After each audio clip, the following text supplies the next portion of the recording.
నమస్తే, welcome to VTV.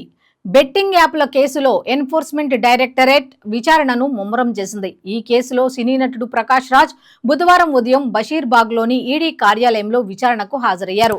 Betting apps వ్యవహారంలో money laundering జరిగినట్టు ఈడీ అనుమానిస్తోంది.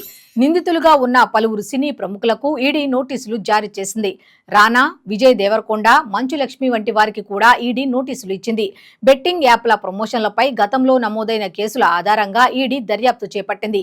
పంజాగుట్ట, మియాపూర్, సూర్యాపేట, విశాఖపట్నంలో నమోదైన కేసుల ఆధారంగా విచారణ కొనసాగిస్తోంది. మొత్తం 29 మంది సినీ నటులు, యూట్యూబర్లు, ఇన్ఫ్లుయెన్సర్లపై ఎన్ఫోర్స్మెంట్ కేసు ఇన్ఫర్మేషన్ రిపోర్టు నమోదు చేసింది. నిందితులు బెట్టింగ్ యాప్లకు ప్రమోషన్లు చేయటం వివాదాస్పదమైంది. వీరి ప్రమోషన్ల ప్రభావంతో పలువురు యువకులు బెట్టింగ్ లో డబ్బులు పెట్టి మోసపోవడంతో పాటు కొందరు ఆత్మహత్యకు పాల్పడ్డారనే ఆరోపణలు ఉన్నాయి. ఈ క్రమంలో బెట్టింగ్ యాప్ల నిర్వాహకులు వేల కోట్ల డబ్బు కొల్లగొట్టినట్లు తెలుస్తోంది.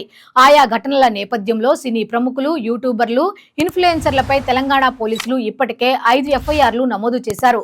ఆయా కేసుల ఆధారంగా ఈడీ దర్యాప్తు ఆరంభించింది.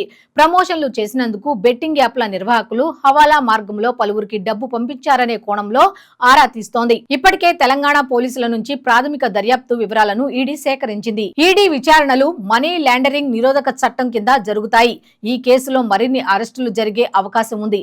ఈడీ దర్యాప్తులో భాగంగా ఆస్తుల జప్తు కూడా జరగవచ్చు. ఈ కేసులో బెట్టింగ్ యాప్ల వెనుక ఉన్న అసలు సూత్రధారులను పట్టుకోవడం ముఖ్యం.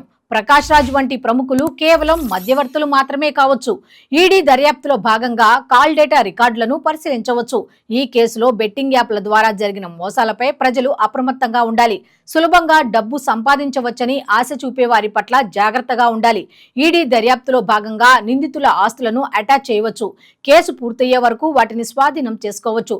ప్రకాష్ రాజ్ కేసు ఈ బెట్టింగ్ యాప్ల మోసాలపై ఒక ముఖ్యమైన దర్యాప్తుగా నిలుస్తోంది. ఇది సమాజంపై బెట్టింగ్ యాప్ల ప్రతికూల ప్రభావాన్ని చూపుతుంది. ఈడీ దర్యాప్తు పారదర్శకతను పెంచడానికి, అక్రమ కార్యకలాపాలను అరికట్టడానికి ఉద్దేశించబడింది.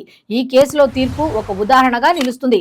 ప్రముఖులు ప్రమోట్ చేసే వాటి పట్ల మరింత బాధ్యతాయుతంగా ఉండాలని వీటీవీ తరపున కోరుకుందాం. మరిన్ని వీడియోస్ కోసం వీటీవీ పొలిటికల్ సబ్స్క్రైబ్ చేసుకోండి.